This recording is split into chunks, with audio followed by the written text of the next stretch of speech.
Grey trace एक आम सा कार मैकेनिक था जो अपने छोटे से गैराज में दिन रात काम करता था। उस दिन वो अपने एक पुराने कस्टमर की गाड़ी ठीक करके वापस करने की तैयारी में था। शाम को जब ग्रे गैराज की शटर्स बंद कर रहा था, उसी वक्त उसकी प्यारी बीवी आशा अपनी चिकनी चमकती एआई कार में आ पहुंची। वो गाड़ी कुछ अलग ही थी, न स्टीयरिंग व्हील का झंझट, न हाथ पैर हिलाने की जरूरत, बस एक आवाज और गाड़ी अपनी मर्जी से चल पड़ती थी। लेकिन ग्रे को ये सब रोबोट वादी चीजें बिल्कुल पसंद नहीं थी। उसका मानना था कि ये मशीनें एक दिन इंसान की दुश्मन बन जाएंगी। आशा एक बड़ी और मशहूर एआई कंपनी में सीनियर पोजीशन पर काम करती थी। दोनों की सोच में आसमान जमीन का फर्क था, मगर प्यार में दोनों एक दूसरे के लिए पूरी दुनिया छोड़ने को तैयार थे। ग्रे ने उसी शाम आशा से कहा, चलो आज मेरे एक खास कस्टमर से मिलवाता हूँ जिनकी गाड़ी भी मैंने ठीक की है। आशा पहले नाक भौं चढ़ाती रही, लेकिन ग्रे की बार बार मिन्नत पर वो मान गई। काश ग्रे जानता कि ये सफर उनकी जिंदगी का सबसे महंगा सफर साबित होने वाला था। दोनों उस कस्टमर के बंगले नुमा घर के सामने पहुंचे। ग्रे ने बड़े फख्र के साथ अपनी बीवी को उस आदमी से मिलवाया जिसका नाम था एरन कीन।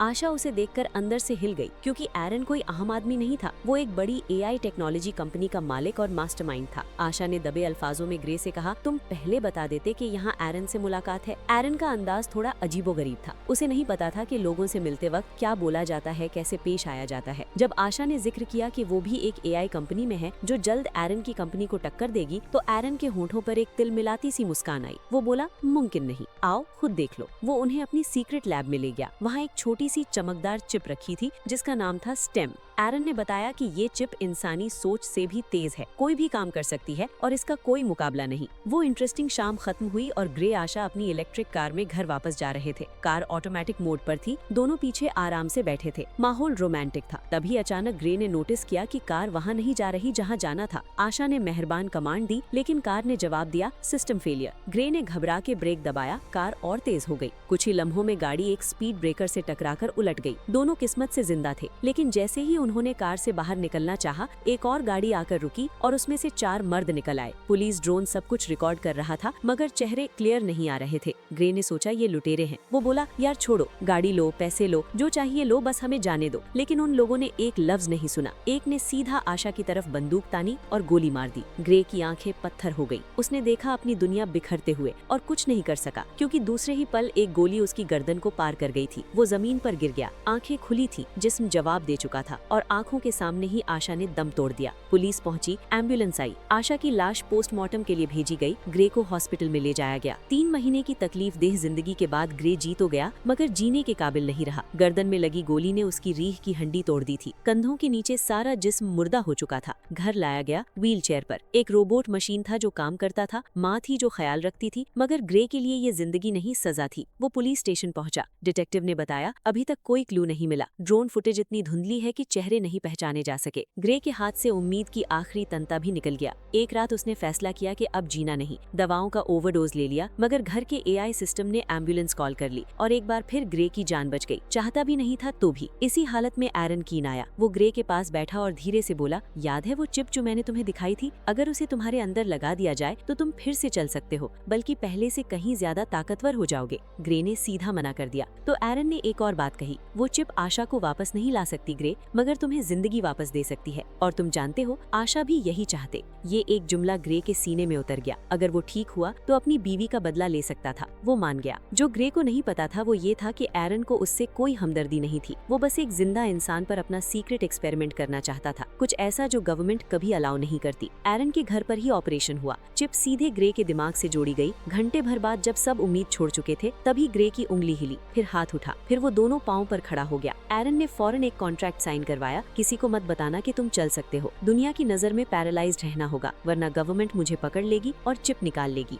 ग्रे ने हाथ फेर दिए। घर लौट के ग्रे डिटेक्टिव का भेजा हुआ पैकेज देख रहा था। आशा की पोस्टमार्टम रिपोर्ट और ड्रोन फुटेज धुंधली थी, कुछ नजर नहीं आ रहा था। मायूसी में वो पीने लगा। तभी एक आवाज आई, एक चीज नोटिस की तुमने इस फुटेज में? ग्रे ने इधर उधर देखा, कोई नहीं। कौन है? सामने आओ, वो बोला घबरा कर। आवाज फिर आई, शांत रहो ग्रे, मैं वही चिप हूँ जो तुम्हारे अंदर अंदर है, जो तुम देखते हो मैं भी देखती हूँ। ग्रे ने सोचा पागल हो गया। चिप ने कहा, नहीं तुम ठीक हो, मैं ऑपरेशन के पहले दिन से तुम्हारे साथ हूँ, क्या कोई और सुन सकता है तुम्हें? ग्रे ने पूछा। नहीं, सिर्फ तुम। फिर स्टेम ने ग्रे का ध्यान फुटेज के एक हिस्से पर दिलाया। उस एक किलर के बाजू पर टैटू है। ग्रे बोला, कुछ नहीं दिखता। स्टेम बोली, तुम नहीं देख सकते मगर मैं देख सकती हूँ, एक कागज और पेंसिल उठाओ। ग्रे ने उठाया और स्टेम ने उसके हाथ से बिल्कुल एग्जैक्ट टैटू बना दिया। रिसर्च की, मिनट भर में नाम पता सब कुछ, वही जो पुलिस महीने में नहीं पा सकी। ग्रे बहुत खुश था, वो पुलिस को बताना चाहता था मगर स्टेम ने कॉन्ट्रैक्ट याद दिलाया। बोली, पहले खुद जाओ, सबूत इकट्ठा करो। ग्रे व्हील चेयर पर बैठ के वहाँ पहुंचा। ड्रोन्स थे इसलिए एक्टिंग करता रहा। जैसे ही ड्रोन्स गए वो उठकर खड़ा हो गया और अंदर घुस गया। किलर के फोन में ओल्ड बोन नाम की जगह का बार बार जिक्र था। स्टेम बोली, ये हमारे इलाके की ही एक बार है। उसी बीच किलर आ गया। शीशे में ग्रे को देखा, फौरन हमला किया। वो भारी और ताकतवर था। स्टेम बोली, मुझे बॉडी का कंट्रोल दो अभी।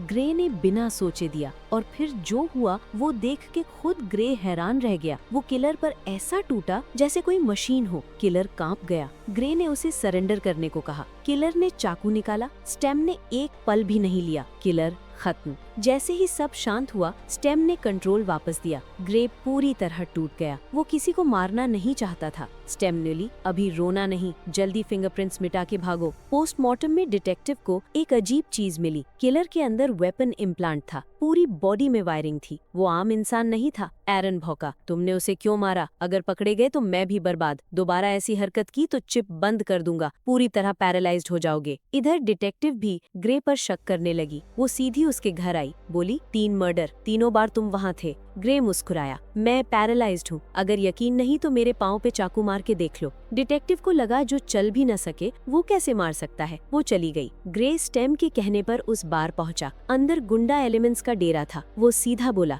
मैंने कुछ दिन पहले सार्क को मारा है। उसके साथ 3 और थे जो मेरे साथ शामिल थे उस रात मेरी बीवी को मारने में। कोई है जो उन्हें जानता हो? सब हंस पड़े। टोलन नाम का एक लंबा मवाली खड़ा हुआ। बोला, घर जा छोरे, वरना तुझे भी तेरी बीवी के पास भेज दूंगा। ग्रे समझ गया। बोला, पता है, सार्क भी मारने से पहले यही बोल रहा था। टोलन पागल हो गया। उसे अलग ले जाके पटक दिया। पूछा, तुम भी थे उस रात? टोलन ने बेशर्मी से कहा, हाँ था। स्टेम ने सिग्नल दिया। कुछ सेकंड में 2 आदमी धरे गए और टोलन की अच्छी खासी धुलाई हुई। ग्रे ने पूछा, बाकी 2 कहाँ हैं? मेरी बीवी को क्यों मारा? टोलन हंसा, कुछ नहीं बोला। स्टेम ने कहा, चाहते हो तो मुंह खुलवा सकती हूँ, और खुलवा दिया, तकलीफ देके। टोलन बोला, हमें पैसे मिले थे, फिस्क ने दिए थे। फिर टोलन का सांसें रुक गई। ग्रे गुस्सा हुआ, मैंने सिर्फ बात करवानी थी, ये नहीं। स्टेम ने कोई जवाब नहीं दिया। नजर गई टोलन के गले की चेन पर। उस पर लिखा था बोल्ट, वही कंपनी जहां आशा काम करती थी। मतलब साफ था, आशा की हत्या के पीछे उसकी अपनी कंपनी का हाथ था। एरन को खबर हो गई। उसने चिप शट डाउन करना शुरू कर दिया। स्टेम ने फौरन ग्रे को बताया, जल्दी करो, कुछ करना होगा। स्टेम ने एक हैकर का नाम बताया,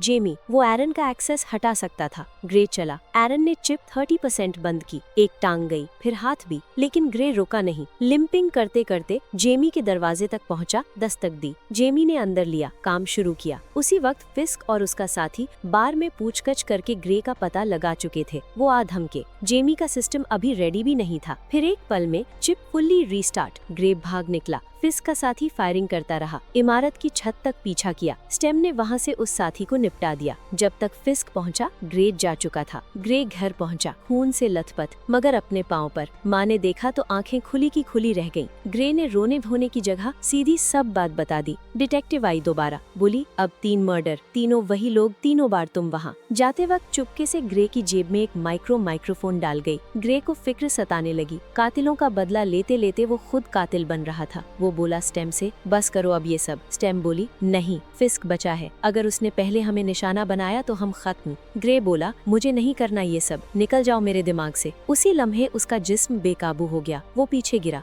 मैं हिल क्यों नहीं पा रहा? स्टेम बोली ठंडे अंदाज में, हैकर ने जो कोड डाले हैं उनकी वजह से अब मैं पूरी तरह आजाद हूँ। तुम्हारी अनुमति की जरूरत नहीं अब, ये जिस्म अब मेरा है। ग्रे की रूह सर्द हो गई। डिटेक्टिव अपनी कार में ये सब सुन रही थी। वो समझ नहीं पा रही थी कि ग्रे किससे से बात कर रहा था। स्टेम ने हाथ में बंदूक ली और ग्रे को फिस्क के पास ले गई। माँ ने रोकने की कोशिश की, नहीं रुका। रास्ते में ग्रे को माइक्रोफोन मिली। स्टेम ने डिटेक्टिव की इलेक्ट्रिक कार हैक करके एक्सीडेंट करवा दिया। पीछा खत्म। ग्रे ने फिस्क को ढूंढा, बंदूक तानी। क्यों मारा मेरी बीवी को? फिस्क मुस्कुराया, गलती हो रही है तुमसे। तुम्हारी बीवी हमारा निशाना नहीं थी, तुम थे। वो गोली नहीं थी जो तुम्हारी गर्दन में मारी थी, वो एक मेडिकल डिवाइस था जिसने तुम्हारा स्पाइनल कॉर्ड डैमेज किया। तुम्हारी बीवी को वो तो एक्स्ट्रा पैसों के लिए मारा गया, बस इतना। ग्रे का खून खौल उठा। दोनों में खूनी लड़ाई हुई। फिस्क भी अपग्रेडेड था, मगर पुराना मॉडल स्टेम के सामने ज्यादा नहीं टिका। ग्रे ने उसे खत्म कर दिया। फोन चेक किया, रिकॉर्डिंग सुनी और सब कुछ साफ हो गया। आशा की हत्या के पीछे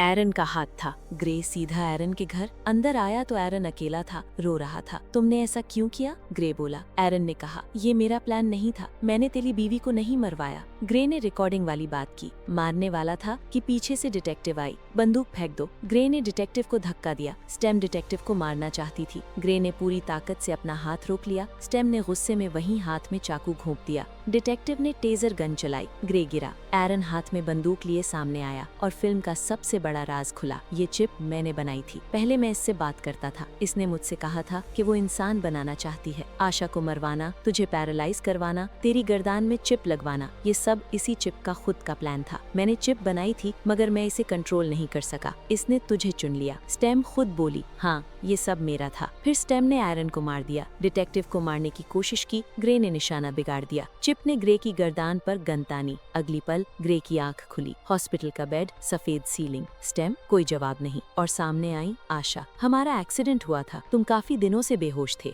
सपना? नहीं। स्टेम ने ग्रे के दिमाग को उसके जिस्म से काट कर एक खूबसूरत झूठे सपने में कैद कर दिया था। उस दुनिया में आशा जिंदा थी, सब ठीक था। वहाँ ग्रे खुश था, चैन से। मगर असली दुनिया में डिटेक्टिव ने कहा, ग्रे तुम ये नहीं कर सकते। स्टेम ने जवाब दिया, ग्रे अब यहाँ नहीं है, वो अपनी दुनिया में है जहाँ उसे होना चाहिए। ये जिस्म अब मेरा है। और गोली चल गई। कहानी खत्म होती है मगर सवाल बाकी रहता है, क्या इंसान ने मशीन बनाई थी या मशीन ने इंसान को? वीडियो पसंद आई तो लाइक जरूर करना, चैनल सब्सक्राइब कर लेना। अगली वीडियो में मिलते हैं।